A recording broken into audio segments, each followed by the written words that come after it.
કચ્છ અને ગુજરાતની રસપ્રદ ઘટનાઓને સમાચાર જાણવા અમારી ચેનલને લાઇક, શેર અને સબસ્ક્રાઇબ કરો.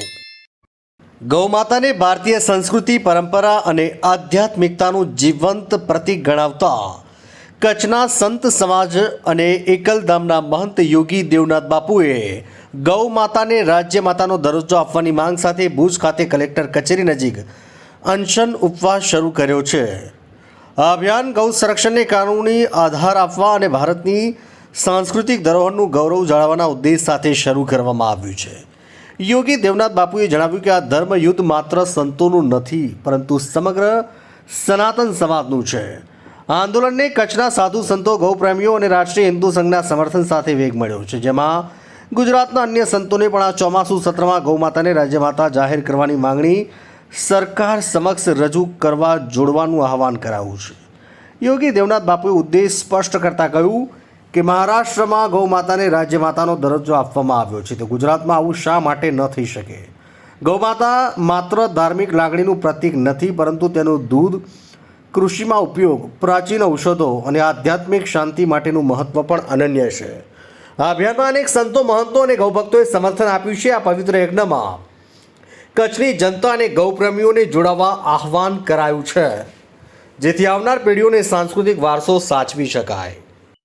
बोलो गौ माता की, भारत माता की, जय श्री राम. गौ माता की, गौ माता की. આજે કચ્છના પૂજ્ય સંતો સાથે ગૌ માતાને માનવા વાળા, ગૌ માતાને પૂજવા વાળા સનાતનીઓ આજે અમે ઉપવાસ ઉપર બેઠા છીએ. અને અમારે ઉપવાસ ઉપર બેઠવાનો મુખ્ય હેતુ આ કલયુગની અંદર બીજો તો કઈ વિશેષ રહ્યો નથી, પણ ગૌ માતા છે એ સતયુગમાં પણ દૂધ આપતી હતી અને કળયુગમાં પણ દૂધ આપે છે. એ સતયુગમાં પણ દૂધ પાવીને ઉછેરતી હતી અને કળયુગમાં પણ દૂધ પાવીને ઉછેરે છે. તો ગૌ માતા દુખી છે. આપ જોશો શહેર શહેર, ગામ ગામ હજારો ગાયો રખડી રહી છે. હજારો ગાયોના એક્સિડન્ટમાં મૃત્યુ થાય છે. શહેરે શહેરે, ગામ ગામ જોશો હજારો નંદી રખડી રહ્યા છે.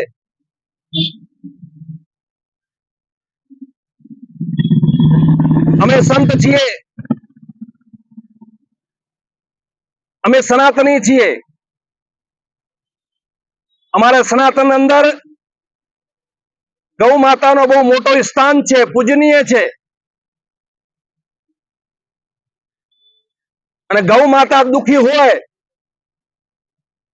તો અમે સનાતની સહન ન કરી શકીએ.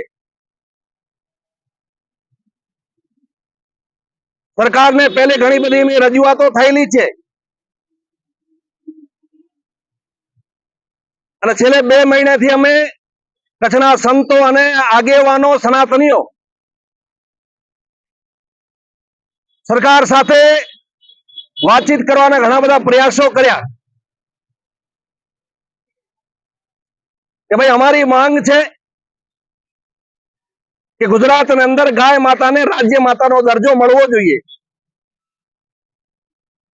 શું ગાયને રાજ્ય માતાનો દરજ્જાની લાયક નથી? અગર અમે પૂજીએ છીએ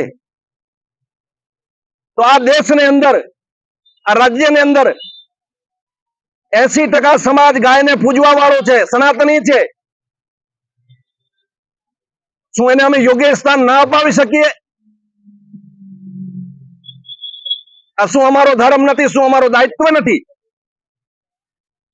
આ દરેક સનાતનીનો દાયિત્વ છે. દરેક સનાતનીએ ગુજરાતની અંદર છેલ્લા 30 વર્ષથી મત આપીને જીતાડે છે.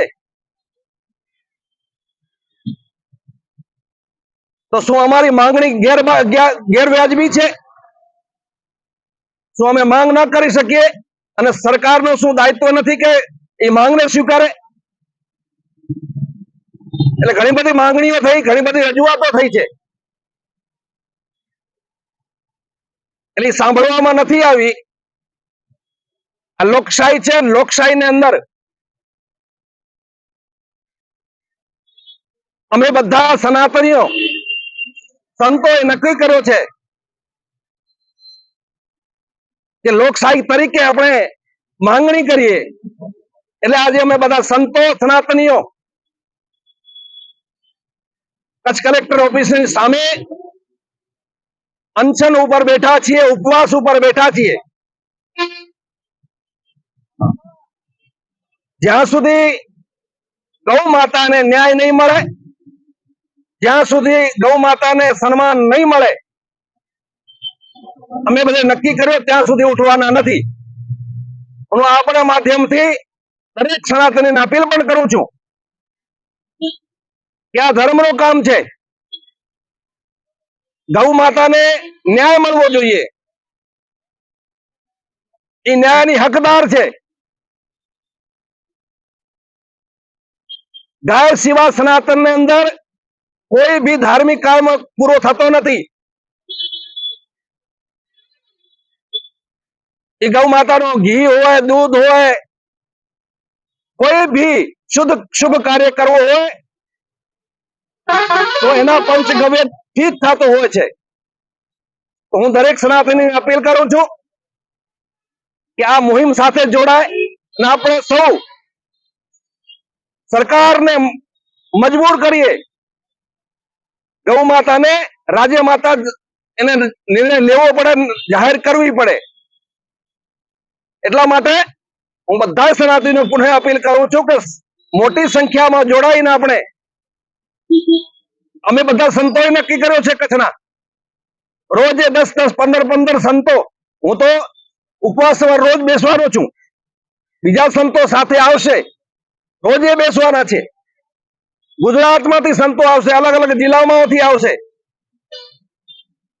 આજે ગુજરાતમાં ઘણા બધા જિલ્લામાં ગૌ રક્ષકો, ગૌ પ્રેમીઓ, સુરત છે, નવસારી છે, વલસાડ છે, પંચમહાલ છે, મોરબી છે, અનેક જિલ્લાઓમાં આજે ઘણી જગ્યાએ ગૌ પ્રેમીઓ એ પણ ઉપવાસ ઉપર બેઠા છે. એટલે આપણે માધ્યમથી હું સનાતનીઓને કહું છું કે આપણા બધાની ફરજ છે, આપણા બધાનો ધર્મ છે કે ગૌ માતાને રાજ્ય માતાનો દરજ્જો મળવો જોઈએ. અને સરકારને પણ આપણે માધ્યમથી અપીલ કરું છું કે જ્યાં સુધી આપ ગાય માતાને રાજ્ય માતાનો દરજ્જો નહીં આપો ત્યાં સુધી અમે અહીંયાથી ઉઠવાના નથી.